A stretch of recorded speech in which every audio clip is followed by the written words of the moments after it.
jungle. चेहरे दोन पण स्टाईल एकच. बहादूरवाडीत अवतरला गोपीचंद पडळकर यांचा हुबेहूब लुक. वावा तालुक्यात सोशल मीडिया पॅटर्न हिट.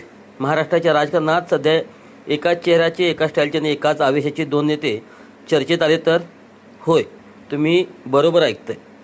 जतचे आक्रमक आमदार गोपीचंद पडळकर यांनी नुकतीच वावा तालुक्यात हम लेट पण गेट आए है म्हणत तोप टाकली. पण सध्या चर्चा आमदार पडळकरांची नाही, तर त्यांच्यासारखाच हुबेहूब दिसणाऱ्या एका युवा नेत्याची आहे.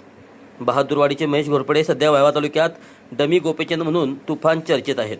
काय आहे या दोघात साम्य आणि राजकीय योगायोग, पहा आमचा हा खास रिपोर्ट. बॉडी लँग्वेजपासून ते बॅचलर स्टेटसपर्यंत आमदार पडळकर महेश घोरपडे यांच्यातील अनोखे योगायोग. राजकारणात हुबेहूब दिसणारे चेहरे अनेकदा जनतेने लक्ष घेऊन येतात. सांगली जिल्ह्यातील वावा तालुक्यात सध्या असंच एक जबरदस्त राजकीय समीकरण आणि हुबेहूब साम्य असणारे व्यक्तिमत्व सोशल मीडियापासून ते चहाच्या टपरीपर्यंत चर्चेचा विषय बनला आहे. बहादूरवाडीचे तरुण सामाजिक कार्यकर्ते महेश घोरपडे यांच्याकडे पाहिल्यावर लोकांना जतचे आमदार गोपीचंद पडळकर यांचीच आठवण येत आहे. आमदार गोपीचंद पडळकर यांची केसांची विशेष स्टाईल आणि त्यांची कपडे घालण्याची पद्धत संपूर्ण महाराष्ट्राला ठाऊक आहे. बहादूरवाडीच्या महेश घोरपडे यांनीही ती स्टाईल आणि हुबेहूब चेहऱ्याची ठेवण यामुळे तालुक्यात सर्वांचं लक्ष वेधलं आहे. केवळ लुकच नाही तर लोकांमध्ये मिसळताना आणि सामाजिक कामात आपली भूमिका मांडताना महेश घोरपडे यांची आक्रमक शैली आमदार पडळकरांची आठवण करून देते. आमदार पडळकर यांनी आपल्या राजकीय प्रवासाची सुरुवात पडळकरवाडीतून केली होती. दुसरीकडे महेश घोरपडे यांचीही राजकारणाचा श्रीगणेशा बहादूरवाडी या वाडीतूनच झाला आहे. या दोघांमधील सर्वात मोठा आणि रंजक योगायोग म्हणजे आमदार पडळकर हे अजून अविवाहित आहेत आणि योगायोगाने बहादूरवाडीचे महेश घोरपडे हे देखील अविवाहितच आहेत. महेश घोरपडे हे केवळ लुकमुळे चर्चेत नाहीत, तर आष्टा, कोरेगाव, येलूर आणि बहादूरवाडी परिसरातील त्यांच्या सामाजिक कार्यामुळे लोकांच्या गळ्यातील ताईत बनले आहेत.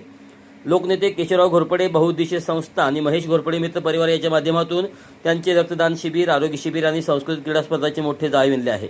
महिला सक्षमीकरणातून बहादूरवाडीत 200 महिलांना लघुउद्योग सुरू करून देण्याचा त्यांचा मानस त्यांच्यातील दूरदृष्टी दाखवतो. महेश घोरपडे यांच्या या अनोख्या पॅटर्नला आणि सामाजिक कार्याला कोल्हापूर आणि सांगली जिल्ह्यातील दिग्गज नेत्यांचे पाठबळ लाभत आहे.